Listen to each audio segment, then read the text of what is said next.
সবাইকে স্বাগত জানাচ্ছি। আমি মোহাম্মদ জাহিদুল ইসলাম। আপনারা দেখছেন কোড রিডার ইউটিউব চ্যানেল। আজকে আমরা দেখব এইচটিএমএল এর খুব গুরুত্বপূর্ণ একটা বিষয়, সেটা হচ্ছে টেক্সট ফরম্যাটিং। তো সেজন্য আমরা আমাদের ফাইলে চলে যাই। এখানে গিয়ে আমরা আমাদের টিউটোরিয়াল নাম্বার 9 এটার মধ্যে একটা ফাইল ক্রিয়েট করে রেখেছি। এটাকে আমরা নোটপ্যাড প্লাস প্লাস ওপেন করে নিই। এটা আমাদের গত পর্বের ফাইলটা। তো আমরা এখানে এটাকে পুরোপুরি এখান থেকে সরিয়ে দিই।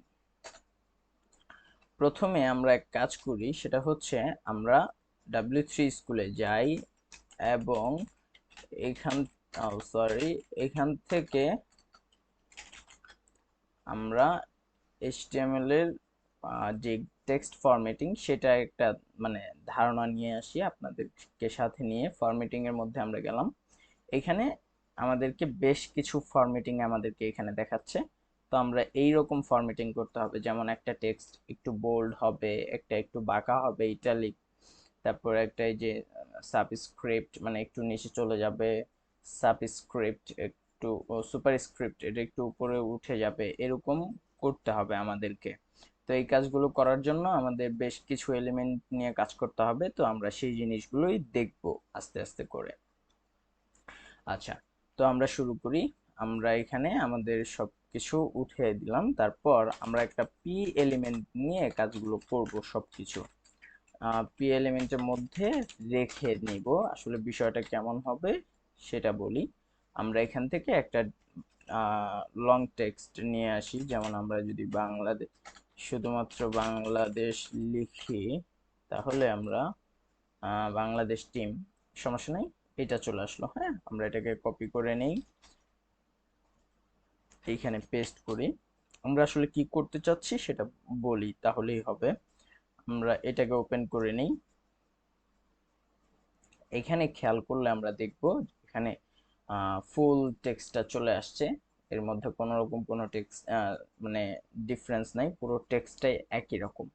তো আমরা এখানে কিছু পার্থক্য নিয়ে আসব, যেমন আমি চাই যে বাংলাদেশ শুধু এই লেখাটা বোল্ড হবে। আমরা এলিমেন্ট কিভাবে লিখব?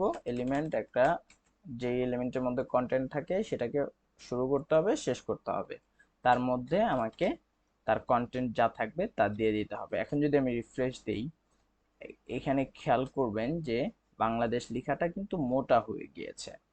আমি যখন বি দিলাম, সে সেটাকে বোল্ড করে ফেলছে, মোটা করে ফেলছে। আচ্ছা, আমি আরো বড় করে নিলাম আমাদের স্ক্রিনটা। আচ্ছা, তারপর এই সেম কাজটাই মানে এরকম বোল্ড করার জন্য আমরা আবার আরেকটা এলিমেন্ট ব্যবহার করতে পারি, সেটা হচ্ছে স্ট্রং। আমরা শুরু করলাম, যেহেতু এটারও একটা এন্ডিং এলিমেন্ট থাকবে, তাই আমরা এর মধ্যেও দিয়ে দিলাম। এবার যদি আমরা রিফ্রেশ করি, দেখেন একই রকম হচ্ছে কাজটা। হ্যাঁ, কিন্তু দুইটা দুই রকম। এর মধ্যে কারণ হচ্ছে বি শুধুমাত্র বোল্ড করাটাই বোঝায়, কিন্তু স্ট্রং এলিমেন্টটা যখন আপনি ব্যবহার করবেন তখন এটা ব্রাউজারের কাছে একটা গুরুত্ব পায়। তার মানে হচ্ছে এই এলিমেন্টটাকে সে একটা ইম্পর্টেন্ট এলিমেন্ট হিসেবে বিবেচনা করে, এর মধ্যে যা আছে সেটাকে ইম্পর্টেন্ট টেক্সট হিসেবে বিবেচনা করে। আচ্ছা, তারপর আমরা ইটালিক করতে পারি আমাদের লেখাটাকে। যেমন এই লেখাটাকে আমরা চাইলে একটু বাঁকা করে দিতে পারি, মানে বাঁকা করাটাকে আমরা ইটালিক বলছি এখানে। আমরা ওই জিনিসগুলো পরবর্তীতে বুঝবো।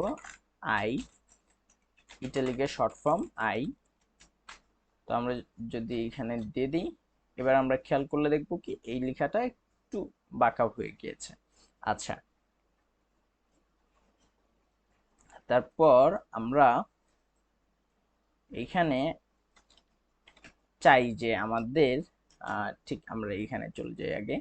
এখান থেকে এই যে দ্য টাইগার্স, এই লেখাটাকে আমরা মার্ক করতে চাই, মার্ক করে দেখাতে চাই। তো এটা কোথায় আছে? এই যে এখানে। হ্যাঁ, তো মার্ক করার জন্য আমাদেরকে HTML একটা এলিমেন্ট দেয়, সেটা হচ্ছে মার্ক নামেই। তো আমরা যদি এখানে এটা লিখি শর্ট ফর্ম, এখানে সেভ করি, এবার যদি আমরা রিফ্রেশ করি তখন আমরা দেখতে পাবো যে আমাদের এই লেখাটা মার্ক হয়ে গিয়েছে। আচ্ছা, তারপর আমরা যদি চাই যে আমাদের একটা লেখা সেটাকে আমরা কেটে ফেলবো, হ্যাঁ, মাঝখান থেকে কেটে যাবে বা ডিলিট করা, আমরা যেটা বোঝাই আর কি।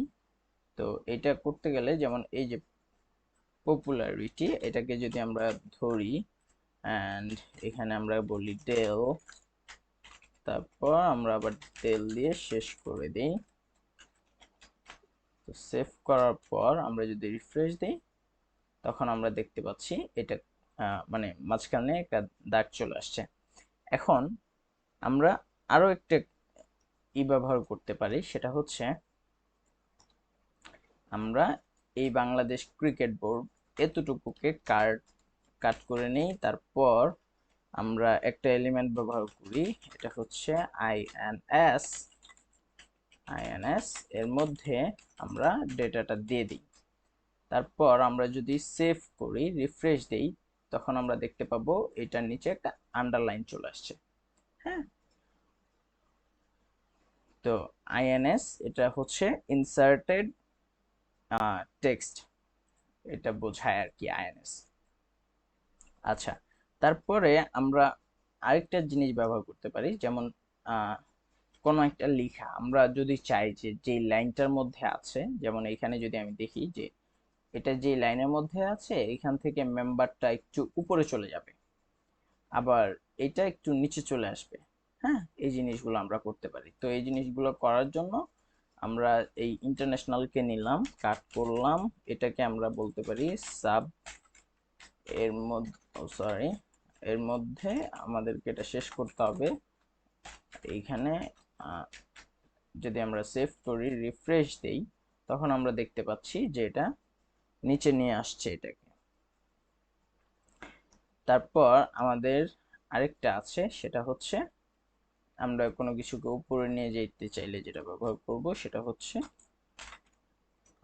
এস ইউপি, যেটাকে সুপার স্ক্রিপ্ট বলা হয়। আমরা এখানে দিয়ে দিলাম, আমরা যদি রিফ্রেশ করি তখন দেখতে পাচ্ছি এটা উপরে চলে গিয়েছে। আমরা আরো একটা এলিমেন্ট ব্যবহার করতে পারি, যেটা হচ্ছে স্মল, কোনো একটা লেখাকে ছোট করে দেয়। হ্যাঁ, আমরা এটার জন্য এখানে একটা টেক্সট লিখি স্মল নামে, স্মল, এটাকে আগে আমরা দেখি যে এটা কিভাবে রেন্ডার হচ্ছে। তো এখানে মানে এই টেক্সটের সাইজ অনুযায়ী চলে আসছে, তো আমরা এই লেখাটাকেই চাই, স্পেসিফিক এই লেখাটাকেই চাই ছোট করতে, স্মল। তো আমরা যদি এইখানে সেভ করি এবং রিফ্রেশ করি আমরা দেখব যে এইটার সাইজ কিন্তু এখন এটার চাইতে কমে গিয়েছে। হ্যাঁ, এটা হচ্ছে স্মল। আবার আমরা যদি চাই যে আমাদের কোনো টেক্সটের বড় করতে, মানে নির্ধারিত যেটা থাকে তার চাইতে বড় করতে, তো আমরা সেজন্য বিগ ইউজ করতে পারি। বিগ, এটা আমরা এর অর্থ দ্বারাই বুঝতে পারতেছি যে এটা সরি বিগ টেক্সট। তো আমরা যদি এইভাবে এটাকে সেভ করি এবং রিফ্রেশ করি তখন আমরা দেখব এটা আবার একটু বড় হয়ে যাচ্ছে। তো এইভাবে বিগ আমরা আরো এখানে যদি চলে আসি আরো হয়তো বা দেখতে পাবো। আর তেমন কিছু তো নাই এখানে। হ্যাঁ, তো এই হচ্ছে মোটামুটি আমাদের টেক্সট ফরম্যাটিং এর ভিডিও, ছোট্ট একটা ভিডিও, আশা করি সবার ভালো লেগেছে। আমরা সামনের ভিডিওতে দেখবো এইচটিএমএল এর কোটেশন কিভাবে কাজ করে। তো সবাইকে সেই ভিডিও দেখার আমন্ত্রণ জানিয়ে আজকের মতো এখানেই শেষ করছি। সবাই ভালো থাকবেন, সুস্থ থাকবেন, আল্লাহ হাফেজ।